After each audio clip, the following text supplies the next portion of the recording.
Hi, I'm Mark Canizales, and today I'm going to be talking about how trauma impacts the body and how healing doesn't always start with just talking. In fact, for a lot of trauma survivors, the body can carry the effects long after the mind has moved on. That's why practices like yoga and body-based movement have become powerful tools in trauma recovery. We usually think of yoga as something like stretching or exercising, things of that sort, right? But in this context, it's so much more than that. It's about helping people feel safe in their bodies again, maybe for the first time in a long time. So, what are we talking about exactly? Right? Body-based practices can include yoga, breath work, somatic experiencing, and other types of mindful, intentional movement. These practices are grounded in the idea that trauma disconnects us from the body, and healing often involves coming back to it, gently and gradually. Here's the thing. Trauma tends to lock people into a survival response, like fight, flight, or freeze mode. Someone might feel constantly anxious or jumpy or on edge. Or the exact opposite. They could just completely shut down, feel numb, or disconnected to themselves and the world around them. Yoga helps by reintroducing people to safe body awareness. For example, the slow breathing helps calm the nervous system. Gentle movement teaches people to notice how their body feels.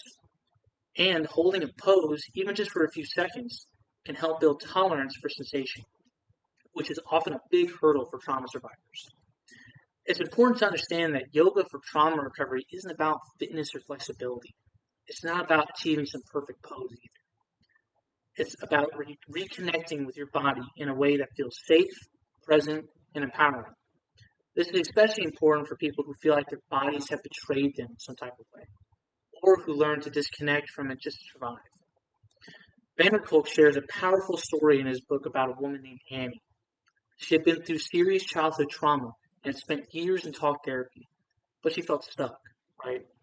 Therapy had often left her feeling overwhelmed, shut down, or like she couldn't find the words to express herself effectively.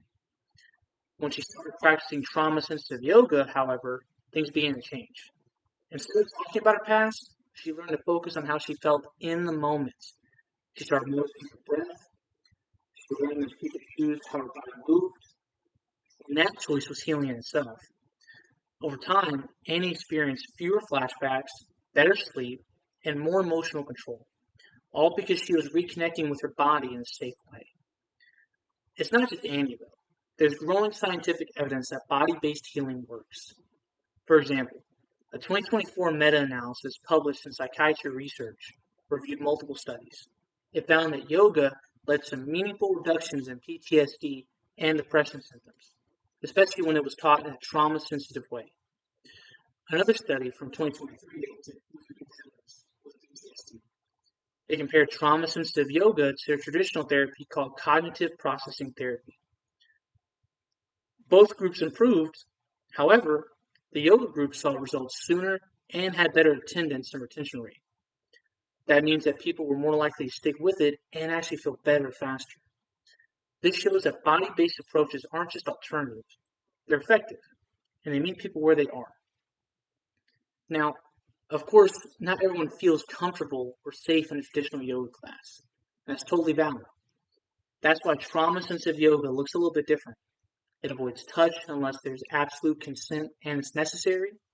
It uses invitational language, like if you would like to, instead of more of a commanding sounding language. And it emphasizes choice and agency over performance. It can also be adapted for people with limited mobility, using things like chairs, props, or very gentle movement. It's being brought into all kinds of spaces. Think places like community centers, domestic violence shelters, or even jails and prisons. This makes it more accessible to people from different backgrounds and not just those who can afford a studio membership. At the end of the day, this approach is about helping people feel safe in their own skin again, to feel like their body is theirs, and not just something that holds tension and pain in their lives. Yoga and body-based practices offer a way to do that, and the research supports this. They won't replace therapy or medication for everyone, but for many, they're an essential part of the healing process.